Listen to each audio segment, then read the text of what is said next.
27 अक्टूबर को इस्लामाबाद की तरफ मार्च शुरू हो जाएगा। किसी भी सूरत में पाकिस्तान पीपल्स पार्टी मेना की आदत में किसी गैर जमहूरी ताकत के साथ नहीं दे सकती। इनका दबाव बर्दाश्त करने के लिए तैयार है। पाकिस्तान पीपल्स पार्टी अपनी जमहूरी जिद्दोजहद जारी रखेगी। 1973 की कॉन्स्टिट्यूशन पे 18वीं तरमीम पे समझौता करने के लिए तैयार नहीं है।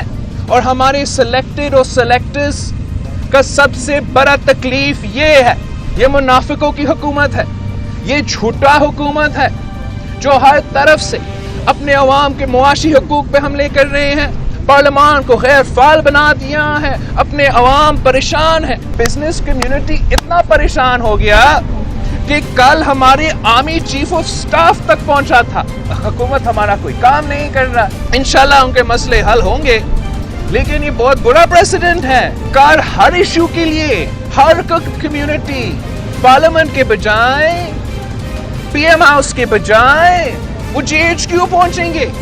अगर खान साहब उनको इलेक्शन संभालना की भी जिम्मेदारी सौंपेगा, को मईशत संभालना की जिम्मेदारी सौंपेगा, को फॉरेन पॉलिसी की जिम्मेदारी सौंपेगा, तो हमारा बॉर्डर्स का दिफा करना, दहशत गर्दी का मुकाबला उनका सबसे जरूरी काम। हर इदारा अपना डोमेन में रहे, हर इदारा अपना ही काम करे ताकि हम अवाम का मसाइल हल कर सकें। तो मौलाना फजल रहमान साहब ने कल 27 अक्टूबर का यौम सियाह का दिन ऐलान किया है, और उस दिन से मौलाना फजल रहमान का जो आज़ादी मार्च है, जो धरना में इस्लामाबाद में एंड होगा, वो शुरू हो जाएगा।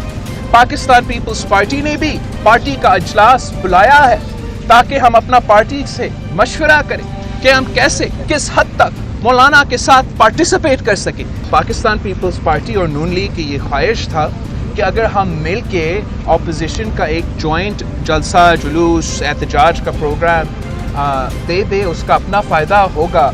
पाकिस्तान पीपल्स पार्टी का अपना रिजर्वेशंस है जहाँ तक धरना का इशू है।